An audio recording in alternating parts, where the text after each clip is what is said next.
あ、やばい。終わったかもしんない。舐めた可能性あるぞ。ちょっと待って。はい、皆さん、こんにちは。車の大自然家シノピーです。今回は、久しぶりの登場になるかな。ボクスターのステアリングをちょっと交換しようかなと思います。で、交換するにあたって購入したのが、まず一つが、ホーンリング。これ600円ぐらいだったかな。で、あと、取り付けに必要になるショートボス。986ボクスター用のショートボス。27,000円。で、重要なステアリング。ヨロヨロ。オモステのモデル08のスウェードタイプだったかな。これを今からボクスターの方に取り付けると。で、このステアリングはもしかしたらレッドブルの方につく可能性もある。まあいっか。とりあえず今回はボクスターに取り付けていこうと思います。じゃん。はい、車にやってきました。で、まずやることはバッテリーのマイナス端子を外します。ステアリング関係いじるときは、エアバッグが絡むので必ず外すようにしてください。こういった感じでね、外しておきます。で、これもくっついてたら意味ないからしっかりね外して、絶縁とかをしておくのが一番いいかな。そしたら OK。 作業を進めていきます。はい、そしたらハンドルの方に来てエアバッグを外すので、ここのトルクス、これを外します。で、これ両側あるので、気をつけるのは舐めないこと。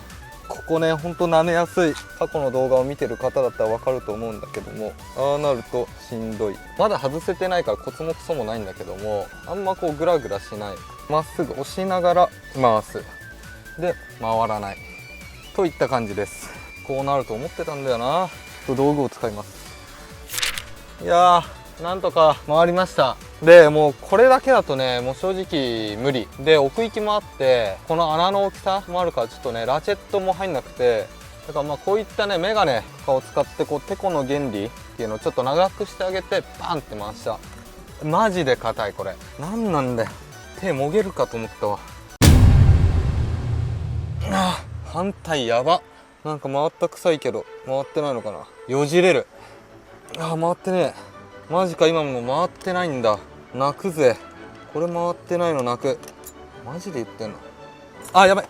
終わったかもしんない。舐めた可能性あるぞ。ちょっと待って。これね、一番やっちゃいけないやつですよ。確認します。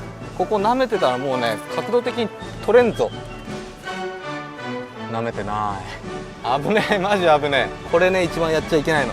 これもう舐めてたらもうほんと取れない。もしくはまた舐めたネジの取り外し動画を上げるしかなかったよ。しんどいな。もうちょい短いトルクスのレンチでいきたいけども、次こそこれ舐めたの。おそらくこの感じね、言ったよね。舐めたっていうか、なんか突き刺さったような気がするんだけど、どういうこと？要は舐めてはないんだけど、なんでぐるぐる回ってたかっていうね。何これ、アホほど硬いよ。なんとか2本ともボルトを外せそうです。これ外れたかな。そうするとこのエアバッグを外せます。で、このカプラーを抜く。で、エアバッグこれで取り外し完了。 OK かな。そしたら中の配線も抜きます。よいしょ。これで配線は一旦全部抜き終わりました。このコントローラーとかのも使わなくなっちゃうかね。さあ続いてこちら、この真ん中のナットを外します。これね、めちゃめちゃ硬いと思う。果たして外れるだろうか。これで回します。大丈夫だね。ちょっとね、大きい工具、これトルクレンチなんだけども、こういうのがないと結構厳しいかもしれない。で、このままスコンと抜きたいところなんだけども、位置が分からなくなっちゃうので、真ん中のところに線を引いておきます。わかるかな。ちょっと見づらいかもしれないんですが、こういった感じで、ここが真上ですよっていう線をステアリング側とあとボルト側に引いておきました。そしたら引っこ抜いちゃいます。で、この時に思いっきり引っこ抜くと顔面にこのステアリングがぶち当たるので注意してください。 OK ね。外すことができました。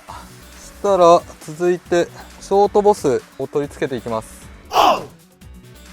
これは絶対回さないでください。このピン、これを回避するように作られているので、曲がってるとそもそも入りません。よ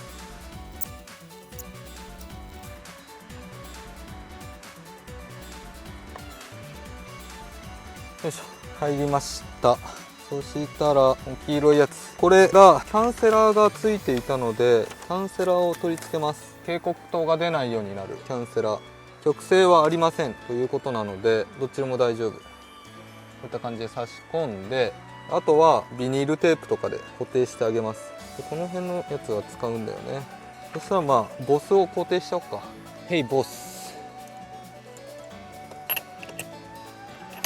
で、ここはまあトルクレンチでしっかり留めてあげます。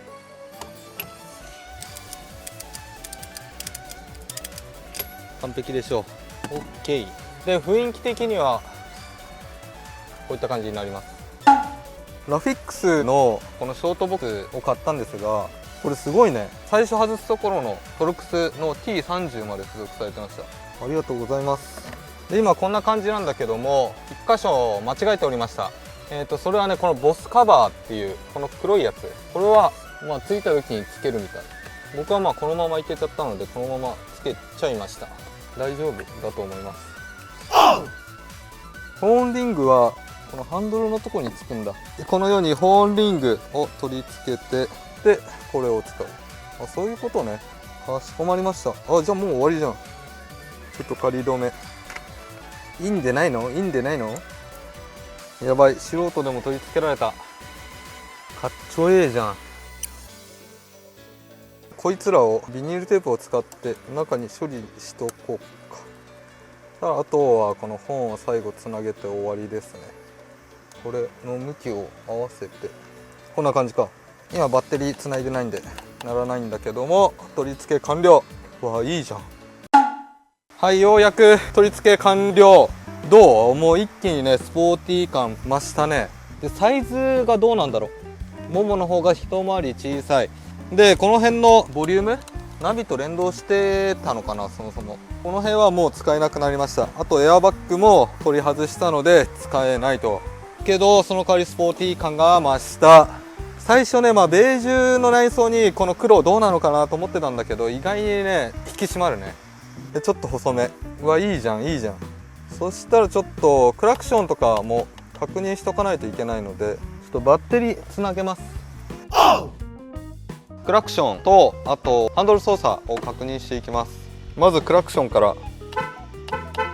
問題ないね。それちょっとエンジンをかけてハンドル操作と警告灯を確認します。現状警告灯の方は出ておりません。シートベルトを今ちょっとしてないので、シートベルトとあとこのパーキングサイドブレーキの警告灯のみ。これがエアバッグのところに抵抗を入れたんだけども、それが入っていないと警告灯が出ちゃうので注意してください。そしたら一回車庫入れしようか。で持った感じはちょっと小ぶりになって、僕はねものすごく気に入っています。これはねもう自己満に近いかな。じゃあちょっと動かしてみます。握りやすい。でハンドルもね操作しやすいな。でまあ一番はちょっとかっこいいっていうね。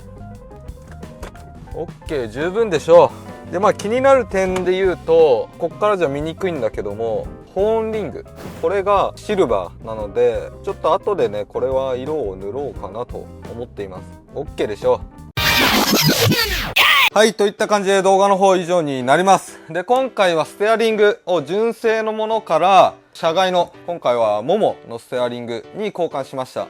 で交換するにあたって購入したものが、まずこのステアリングモモの今回はモデル8、それを使いました。あとボスだね、取り付けの土台っていうのかな、この今回だとボクサーの986にあったボスを購入すると。自分の車種のボスを調べて購入する。あとそのステアリングによってはホーンリングをプラスで購入しないといけないということで、総予算はステアリングが18,000円、ボスが27,000円、45,000円。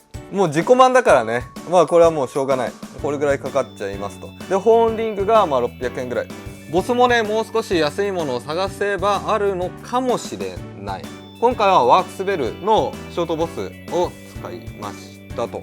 で注意点なんだけども、一番最初バッテリーを外すところね。でバッテリーの端子が近いとまた接触して意味がなくなっちゃう場合もあるので、しっかりそのバッテリーの端子側を絶縁しておく。ケーブルの方も巻いとけば大丈夫かなと。でその後バッテリーを外した後は15分ぐらいはちょっと放置してから作業を始める。でその後にエアバッグが取り付けられてるトルクスのネジを外すんだけども、これがねはちゃめちゃに硬い。で今回のポルシェでいうとこの真裏にねビスがついてるんですよ。もう外すってなるともう結構ねシビア。これがね舐めちゃったらもう外すのを諦めるか、ステアリングを壊すかっていう形になってくるので、そこはねほんと慎重に外した方がいい。硬いんだけどね、無理なようだったら業者にお願いするのが一番いいと思います。でその後スパイラルケーブルって言ってこのエアバッグを外しました。でステアリングを外しました。回さないでくださいって言ったところ、それ回すともうほんと大変なことになるので、わけわかんなくなっちゃうからもう回さないようにしっかりそのまま捨て、あとハンドルの最初の位置ね、ハンドルロックしといた方がいいかな。そうすれば分かりやすいんだけども、ちょっと目印をつけてあげたり、あとエアバッグの警告灯の抵抗をしっかり入れてあげる。まずエアバッグをこれを取り外すので、これはもう使わなくなります。で任意保険、そのエアバッグ装着者で加入しているってなるとまたねその保険問題があって、これはね連絡した方がいい。もし仮にね事故が起きてエアバッグついてるはずの車についてないってなると、もうそもそも保険が下りない可能性が出てくるので、そこまでしっかりねチェックしておいた方がいいです。あと純正はしっかり取っておく。でステアリング交換ちょっと高いんだけども、一気にねガラッと雰囲気が変わるので、ちょっとすぐに購入するではなく、ちょっといろんなねステアリングを見たりして取り付け方も勉強して、これ欲しいなっていう一目惚れしたやつがもしあるならば交換すればいいし、エアバッグが絡むので取り付けは気をつけてください。不安な方は業者さんに頼んでください。それぐらいかな。とりあえず今回はこんな感じで動画の方以上になります。この動画が面白いなと思った方はぜひチャンネル登録と高評価お願いします。それではまた来週。